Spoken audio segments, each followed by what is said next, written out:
Fala pessoal, tudo bem?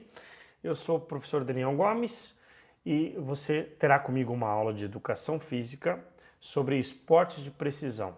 Você encontra o conteúdo de esportes de precisão no volume 1 do nosso material didático. E é muito provável que você já tenha me visto, porque a primeira parte dos esportes de precisão fala sobre Bosch e Curling e a gente falou num vídeo anterior, ok?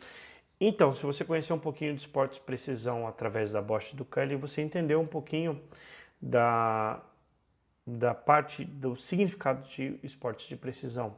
Esporte como arco e flecha, por exemplo, né? Você entende esse conceito, você entende esse conteúdo. Agora fica para vocês um novo esporte, que é o goalball.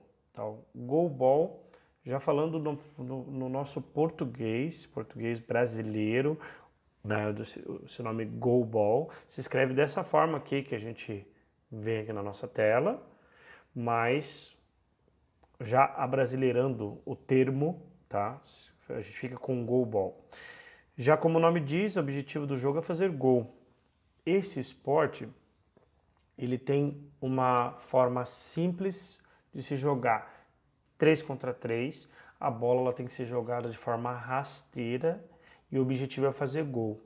A bola só pode ser jogada com a mão mas o jogador pode defender com qualquer parte do corpo. Então a gente não tem goleiro, tá? A gente tem 3 jogadores defendendo os seus campos, 3 contra 3, e a gente tem, né, a bola obrigatoriamente jogada de forma rasteira, não pode jogar bola aérea, a bola pingando e tudo mais. Aí você pergunta para mim assim, professor, muito fácil esse jogo, né? Pode parecer, pessoal, mas agora a gente vai para a parte importante. Esse esporte de precisão foi criado especificamente para pessoas deficientes visuais, tá? Então, a bola, ela tem um guiso dentro para que o jogador ele consiga ouvir o barulho da bola para que ele possa defendê-la. Então, se dessa forma facilita muito o processo. Eu tenho uma imagem aqui que mostra, eu quero ver se essa, deixei a imagem lá no começo, desculpa só a minha demora aqui, porque o professor se perdeu aqui para explicar, carrega a minha imagem, ficou bonita agora. Essa imagem linda que eu quero deixar com vocês um pouquinho, tá? Dessa atleta aqui defendendo, daí agarra a bola e lança de volta para o lado adversário. Esse esporte, vamos voltar um pouquinho essa tela aqui. Vocês veem vocês estão vendo o que está escrito ali? Paralympic Games. Fica a dica do que a gente vai trabalhar agora. Um tema muito importante, através do goalball, a gente vai discutir agora um pouquinho sobre esportes paralímpicos. O goalball é um esporte paralímpico e você sabia que você vive num país onde nossos atletas paralímpicos estão no topo dos atletas no mundo, onde nós temos uma grande representação fortíssima. O Brasil é um país que na Paralimpíada ganha muitas medalhas. E você não pode levantar a mão que você está escondidinho aí atrás da câmera assistindo essa videoaula, né, no horário que você planejou os seus estudos. Então você pode se perguntar, professor, mas o que é Paralimpíada? Eu nem entendo nada do que acontece. Assim como existe a Olimpíada, tá? A Olimpíada padrão, também existe a Olimpíada de inverno, existe, que a gente falou também, que é onde o curling é praticado, existe a Olimpíada de verão, que é a Olimpíada padrão, que vocês conhecem, e a Paralimpíada, que ela acontece também de 4 em 4 anos, logo depois da Olimpíada, no mesmo lugar que a Olimpíada, mesma cidade sede, né? No ano de 2020, outra curiosidade importante aí, em Tóquio aconteceria a Olimpíada de 2020 e ela foi transferida para 2021 devido à pandemia do Covid-19, que interrompeu o mundo, né, por um tempo, e você está assistindo provavelmente esse vídeo nesse período. Se não, você está assistindo no período que a gente já passou por essa fase E a gente dá graças a Deus por isso, né? Que bom que passou essa fase. Mas, enquanto isso não acontece aqui para nós, a gente relembra que, infelizmente, a Olimpíada e Paralimpíada foram transferidas para 2021, devido a tudo que vem ocorrendo nesse ano de 2020. Então, o período é o mesmo, o local, a cidade sede, o país sede é o mesmo, e o evento é o mesmo. O que varia, o que muda, são as pessoas que dele fazem parte. Tá? E esse assunto é um assunto sério, é um assunto de respeito, é um assunto de responsa para a gente conversar. Quando a gente fala de atletas deficientes físicos, deficientes visuais, auditivos, a gente fala de guerreiros, de heróis, de pessoas que superaram muita coisa para chegar aonde estão. Muita coisa. Eu vou citar alguns exemplos para vocês de atletas de duas formas chegaram ao esporte paralímpico. Uma delas foi por uma tristeza, uma fatalidade que aconteceu na família, então foi uma deficiência adquirida por um acidente, não uma tragédia, ou aquela que a gente adquiriu quando nasceu. Então a gente já nasceu dessa forma, infelizmente a criança teve uma complicação lá no parto e infelizmente teve uma paralisia parcial, ou né, ela nasceu sem enxergar, sem ouvir, e são várias classificações que definem um atleta paralímpico. Tá? A gente já sabe da importância de respeitar um atleta como esse, que ele não precisa de pernas para correr e ele consegue não só correr, ele consegue voar. Você tem que respeitar muito isso, tá? Anotar tudo isso que eu estou falando, né? E se caso você puder um dia você assistir, se você puder pesquisar mais sobre esse assunto, você se inteirar disso, você vai ver o quanto é emocionante, o quanto é lindo esse esporte. Lindo esse esporte, certo? Esse esporte paralímpico eu falo como um todo. A Paralimpíada é um evento mais lindo de todos, de todos, de todos. Tá? Eu tive a oportunidade de ser voluntário no Rio 2016, na Olimpíada de 2016, mas na Paralimpíada eu não consegui porque não dava para deixar meu trabalho por tanto tempo. Fiquei muito triste de não poder participar, de vivenciar tudo aquilo, mas a experiência do Rio 2016 foi uma coisa de outro mundo. E o Brasil teve um destaque gigante na Paralimpíada, foi muito legal. Eu queria ter vivido esse momento lá com os nossos atletas. É muito legal ser voluntário, indico para todos vocês.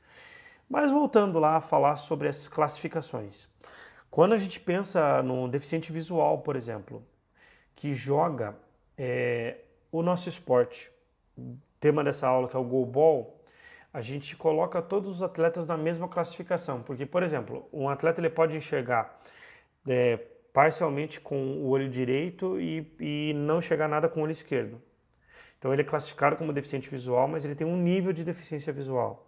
Então, para ele jogar o goalball, por exemplo, ele joga vendado, tem a venda para que todo mundo tenha certeza absoluta que ninguém enxerga nada, nem parcial, nem um borrãozinho, para que o esporte seja jogado no mesmo nível, nivelado da mesma forma, certo? Se a gente for levar para o atletismo a deficiência visual, aí a gente pode colocar o atleta numa classificação, que ele vai ter lá, por exemplo, a classificação T de track, que track quer dizer pista, né?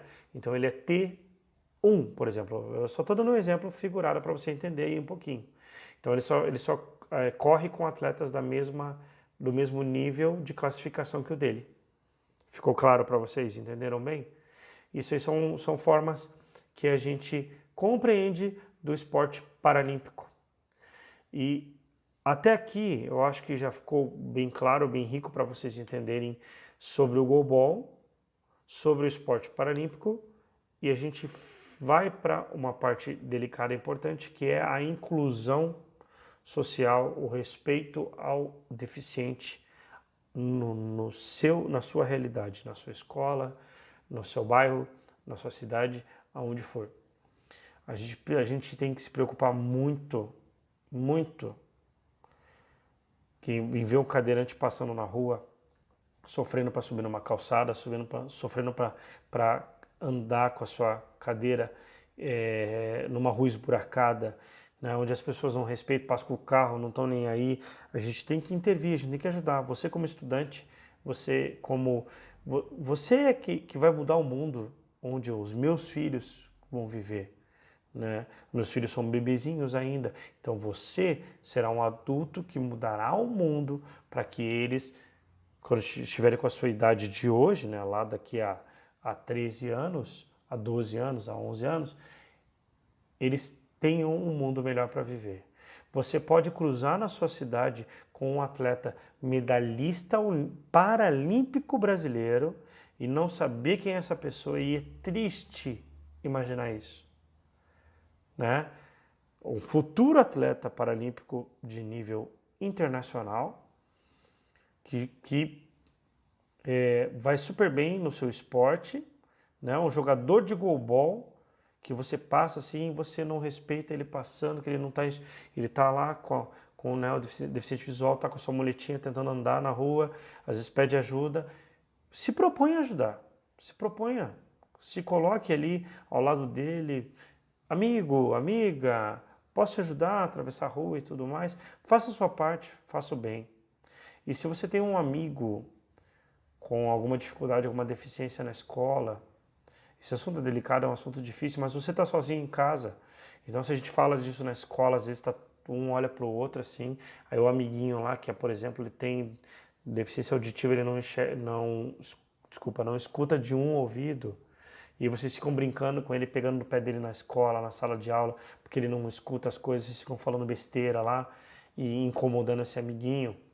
E aí o professor não pode falar na frente de todo mundo, porque esse amigo, ele escuta com outro ouvido e ele vai ficar magoado, vai ficar chateado com essa brincadeira que vocês fazem. Mas aí em casa você escuta sozinho ou escuta com a tua família e você vai entender o que eu estou falando. E vai respeitar. E se você tem alguma deficiência, parabéns para você, porque você é um lutador. Todos os dias da sua vida você é um lutador. Me emociona falar isso. Você é uma pessoa que luta todos os dias para viver e você consegue fazer muito mais do que muitas pessoas nesse mundo. Todos nós temos dificuldades, todos nós temos deficiências. A nossa preguiça de estudar é uma deficiência horrível e a gente tem que lutar e combater essa deficiência, essa dificuldade. Né? Todo mundo tem dificuldade e você pode vencer isso. Todos podemos e todos devemos respeitar isso. Beleza? Fica a grande mensagem para você nessa aula hoje, é uma das aulas mais importantes que eu dou ao longo do ano e a gente tem que falar muito sobre esse assunto e valorizar muito o atleta deficiente, o atleta paralímpico. A gente tem que apoiar muito essa iniciativa, né, para que ela cresça cada vez mais, certo? O Brasil é uma referência disso já, é um país que apoia muito, mas a gente tem que apoiar mais e mais e mais. Tá bom? Agora fica o desafio para vocês. O desafio é pesquisar sobre a Paralimpíada e anotar para a gente, registrar 3 exemplos de esportes, tá, que são praticados na Paralimpíada, que você vê no evento, nessa competição. Tá? Anote sobre eles, um pouquinho de cada um pouquinho porque você escolheu, como que eles funcionam mais ou menos, não uma regrinha ou outra, uma explicação simples ali do que você compreendeu do esporte, para a gente poder discutir numa próxima videoaula, num próximo videozinho, né? E logo logo a gente se vê.